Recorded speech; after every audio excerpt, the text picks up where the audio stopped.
to our final segment of the day. We're doing 4 segments today, plus the beginning, obviously. We'll wrap the show with this. Big Ten concern levels. I'm scared. Emergency, red alert. There's 5 categories that you could assign to a team. I want to go team by team here. So I'm using the tiers of security alerts from the Homeland Security Advisory System. We have 5 tiers. Low, which is low risk of terrorist attacks. Guarded, which is a general risk of terrorist attacks. Elevated, which is a significant risk of terrorist attacks. High, which is a high risk. And severe, which is severe risk of attack. And it's red, for the record. The scale is green, blue, yellow, orange, red. So you can get a nice little picture of that. We're not obviously talking about terrorism. Sorry to get a little dark there. We're talking about how bad our Big Ten basketball teams are. We're going to go team by team here. We're going to exclude a few teams from this exercise. We're going to exclude Purdue because Purdue's great. We're going to exclude Michigan because Michigan looks clearly better than everybody thought. We're going to exclude Penn State, Nebraska, and Minnesota because no one expected anything from them. And honestly, some of them might be better than people thought. Cam Christie looked pretty good in the first game. I think everybody else here is fair game to talk about. Illinois too? Illinois, yes. We're going to talk about Illinois. We're not going to talk about Iowa either because Iowa has mostly held serve, in my opinion. Okay. Iowa's fine. Yeah. Everybody else. So that means we have Illinois, we have Indiana, we have Northwestern, we have Rutgers, we have Michigan State, we have Ohio State, we have Maryland. Those 7 teams. Let's exclude Wisconsin too. Wisconsin lost to Tennessee. That's fine. They've looked good other than that. So we have half the conference, literally, Carter, half the conference has a concerned state right now. And again, you need to tell me scale of 1 to 5, low, guarded, elevated, high, severe. What is the concern level for these 5 teams? Let's start with the Illinois Fighting Illini. Illinois still looking like a good team. Was in a dogfight with Oakland for quite a while and was trailing Eastern Illinois for the beginning 10 minutes of that game as well. What is your concern level for Illinois basketball? Low. 1. I still feel real good about Illinois basketball. I think Oakland is better than people thought, including myself, and they're also a little bit gimmicky as far as things they do offensively and defensively. So that's a game they kind of struggle. They might be looking ahead to Marquette as well, so it's a little bit trappy-ish, I think. So I put it at a 1. I'm not that concerned, to be honest with you. Okay, so you went low. I'm going guarded, which is tier 2. Were they looking ahead to Oakland in the Eastern Illinois game? Is that what happened? I mean, they won that game by like. We're just looking ahead. We're looking ahead every game. Like, yeah. Can we see them start a game well, and then I'll say low. If they start a game, if they jump on Marquette early, then I'm totally low. But like, you can't just play 2 straight bad teams in a row and be down 10 minutes into the game, and it's like, what is happening? Yeah. Okay. I guess. Sorry, I'm feeling good about my lineup. Oakland was bad, dude. Like, we're not going to sit here and like hold the torch for Greg Campy's Oakland program right now. That's not a good basketball team. I feel like they're making me do so. Like, I feel like I got to give them the respect. It's not a good basketball team. The story of both the Illinois and Ohio State game was Illinois and Ohio State being bad. It was not Oakland being on this exercise that we're doing right now. It was bad. But yeah, they're going to be fine. Illinois is going to be good. They're my clean-cut, decisive vote for the second best team in this conference right now and later. Guarded. Okay. Indiana. What's the concern level for Indiana? 5. Severe. Very, very severe. It's very severe. I mean, everything that was said about this team coming in is coming to fruition on the court. It looks clunky. It looks clanky. They came out lazy today at home against Army, like literally lazy. Looked like no one wanted to be there except for Xavier Johnson, who was talking shit down 7 at home going up against an Army team that lost to Stonehill by 20. It's just like, I don't know. It's just bad vibes around that program for me. Like, and I don't see the change in it either, because they brought in the backups and that looked clunky as well. Even defensively, they didn't look that great, and then offensively, we know the issues they had. So, yeah, I think it's severe. I'd be seriously concerned if I'm an Indiana fan. Yeah, and I don't think it's just everything you just said, like concerns on paper. I also think like just from a fun standpoint, I don't think Indiana fans are going to enjoy watching this team play. No, And I think it's early enough to say that. Like it's clunky basketball, but it's also effort basketball. It's also some they like they they selfishness enjoy stuff. right now. Right now, they enjoy one player on the team, and that's Gabe Cupps. And Khalil Ware's like potential, his flashes have been good. They've been Yeah, fun. true. Okay, yeah. I'll say this. I want to give Xavier Johnson a ton of credit. I thought he was fantastic tonight. And I think if he didn't show up, Indiana loses this game. Straight Yeah. up. I truly believe that. With that said, also thought he was going to like come down with a serious injury at some point. He fell, and people were literally like, Indiana's season is over because they're so thin in the backcourt when that happens. Thank God he came back onto the court very quickly after that. But there's just a lot of risk involved with this Indiana team in every way based on what Mike Woodson did this offseason. And this may go down, not the victory lap, 2 games. This may go down as my best prediction ever. That's fair, right? Like that's on the table here. If this Indiana team is just absolutely horrible, that's like a Mount Rushmore prediction for me. Oh, 100%. That's Okay. no. I that actually might challenge for one over Hunter Or for me. Hunter. Hunter was pretty Yeah, good. Hunter was pretty good. yeah. Okay. Yeah, we'll see. What if Michigan State loses 13 games this year? Does that count? If that happens, then we might have to just stop the pod automatically. Because then, if that case, you speaking things, this giving you a platform to make those things happen, I can stop that by stopping this. There was I did have my second body language PhD moment of the year tonight. I got the nice little clip of Mike Woodson benched all the starters down 8 to Army in this game. Army, who by the way is one of the worst teams in the country. I think it was Yes. Kai from 3-Man Weave called it out correctly. Like this is one of the 10 worst teams in the country. And killing them like on the offensive boards, just busting their ass for lack of a better word. And Mike Woodson benches all the starters, and they cut to a pan down 8 of Malik Renault to Kalel Ware to Mackenzie Mbako to Xavier Johnson on the bench, all just like nobody sitting within 6 feet of each other, all so individually mad. And then they cut back, and the Army player airballs a free throw up 8. It's the funniest was clip I've great. ever seen. Body language PhD is back because it's not good. It's severe for Indiana. Moving down in this list to the next team that we are concerned about. We'll be quick on this one. Northwestern. They lost Audige. We were questioning how important Audige would be. They are somehow 2-0 right now, but that Dayton game without Malachi Smith was dangerously close. Honestly, I still will give this like a 2.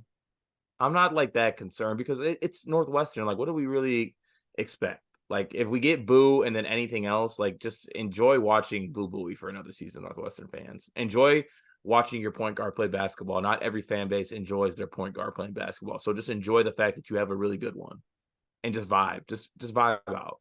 So you're saying this would be like vacationing in Charleston, South Carolina during hurricane season? Like you got to know what to expect. Yeah, just go with it.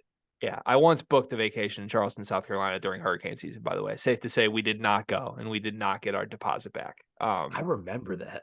Yeah, it was brutal. It was really brutal times. Also, the couple we were supposed to go with on that trip is now having their own hurricane of sorts or had their own hurricane of sorts. So you could say like wasn't good vibes of that trip. Kind of glad it didn't happen. Can you use the words for this exercise, by the way? Low, guarded, elevated, high, severe. Can you use the words? Yeah, I'm trying. You mentioned this is a flu game. I don't think you understand. I can feel like tears forming in my eyes, but like not on the eyeball part, like beneath the surface. Okay. I'm gonna give Northwestern elevated. You gave them guarded. I'm gonna give them Guarded. elevated, which is tier 3, because I think the realization is quickly setting in that they're still Northwestern and that Boo can only do so much. Last year was kind of year of destiny and all things clicked, and I think they're like that Dayton loss would have been so bad if they lost that game. Yeah. Credit to them for not, but it's scary they're even in that position. Down the list to Rutgers. What is the concern level for Rutgers? Severe. Highest you can Severe. go? the highest you can go. They look bad. They look bad, and it hurts me to say it. They look bad, straight up. Yeah, they look really bad. Makes us sad because I think we were Yeah. pretty excited about this Rutgers team. I think one of the louder misses we might have had this offseason based on early returns is Derek Simpson. Not looking the part at all. I don't know how much to blame him versus to blame Steve Peichel offenses. I don't know. I just don't know. I honestly, I think it's on him. He's only playing 19 minutes a game, which is crazy. Gavin Griffiths looks legit. He leads this team in scoring, 14 and a half right now. He's shooting 33% from three, 58% from the floor. So there's something there from the goggled Griffiths.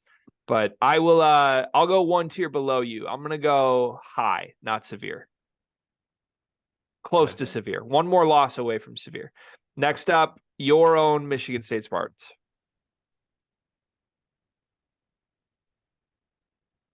I'll go.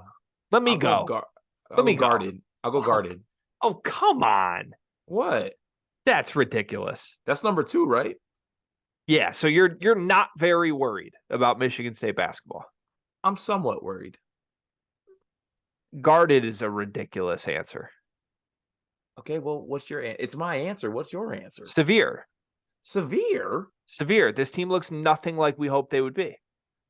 Yeah, but what about the fact that it could change? But that's like it's the realization setting in that every reason we liked Michigan State to make a jump was something new they were adding to the team. And it's not the players that return. And the players that return have very real flaws that have been in existence their whole careers. And spoiler alert, none of the guys on this team made a Terrence Williams level jump this offseason. Like it's crazy. You had to pick Terrence Williams. It's crazy, dog. It's crazy. Like Malik Hall and AJ Hoggard haven't gotten better at all at anything. That is crazy. It's not good. It's a damn shame. Or Madi Sissoko, or so far Jaden Aiken. Like, who did anybody get better this summer on Michigan State? So far, no. Tyson. And I think Tyson looks the same. He just needs to do more because he realizes Joey isn't here. So like, yeah. I don't know, man. It's going to come down to Izzo, and I'm not betting against Izzo. I said I'll never bet against Tom Izzo again in my life. I'm still not going to do that. I think Tom Izzo figures this out. I like Michigan State to beat Duke. I really do. But it's got to be severe, man. The shooting concerns are for real. Like, this is historically bad through 2 games. We can't act like that's not a real concern. Yeah, but at the same time, like I mentioned it, like the Jaden Aiken shots are going to fall.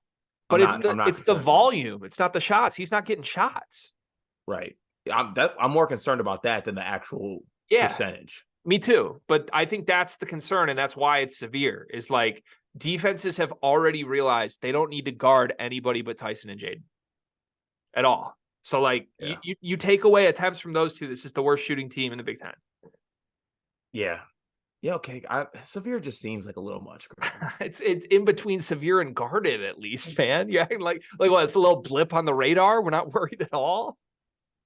You gave up a 12-0 run to Southern Indiana. Just let me cope, please. All right, your tweets after games are seeming a lot more than guarded. 2 more teams left on the concern level. Ohio State, your Buckeyes.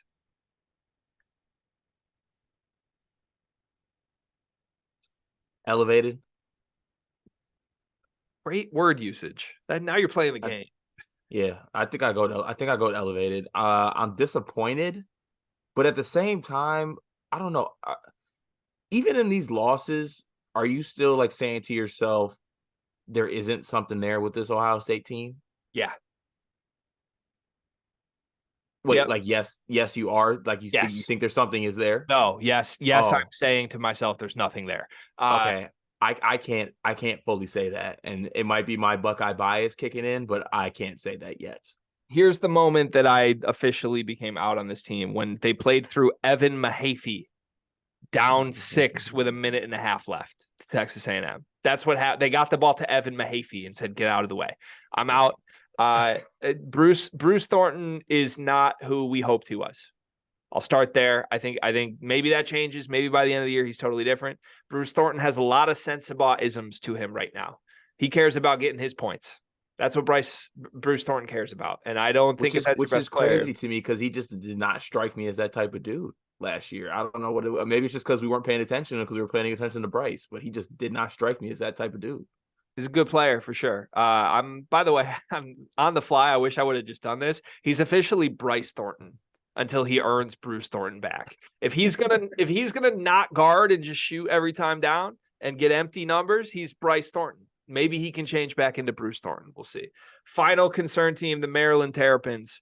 This team was supposed to win this little event this weekend. Whatever it was, the Asheville something. Asheville championship. They played Davidson, then they played UAB because they couldn't get to the championship game against Clemson. They went 0-2 in 2 games. In the Asheville championship, they were predicted to win. What is your concern level for the Terps? I think I go elevated on the Terps. But in my head, this is the path that I see for the Terps. They are playing the way they are right now. Honestly, they're having a little bit of a Michigan State like vets young guys thing kind of going on. Like I think Dante Scott hasn't been good. Like a lot of what I said about Maryland being good was Dante Scott finally stopping the decline that has happened literally every single year that he's been at Maryland. That seems to be continuing. But at the same time, I see like Deshaun Harris-Smith having that like Malachi Branham turn the corner moment. It's just like, when does that happen? As far as like him just finally taking that jump and being the player that everybody thinks he is. I think it's going to come. It's just like, is it going to come soon or is it just going to come like by Big Ten play? So I think I'll go elevated with the Terps. I'm going to stick elevated as well. We agree to end this exercise. This is 1 tier lower. I don't remember if I said it. 1 tier lower than I would have had Ohio State. I'm more concerned about Ohio State than I am Maryland. With that said, a couple things. Deshaun Harris-Smith is extremely left-hand dominant. I did not realize that about him.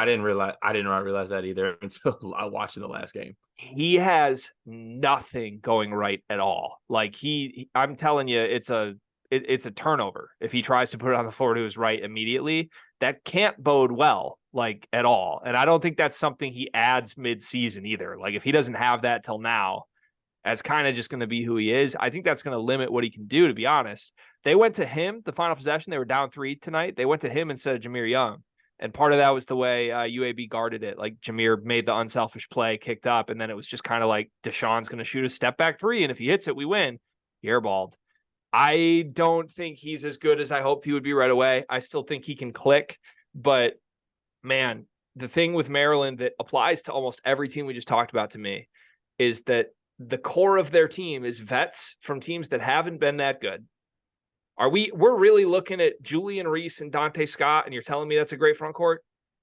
At what point in their careers have they ever been a great front court? And you can apply that to Wisconsin's whole team. You can apply that to Ohio State's whole team. You can apply that to Michigan State's whole team.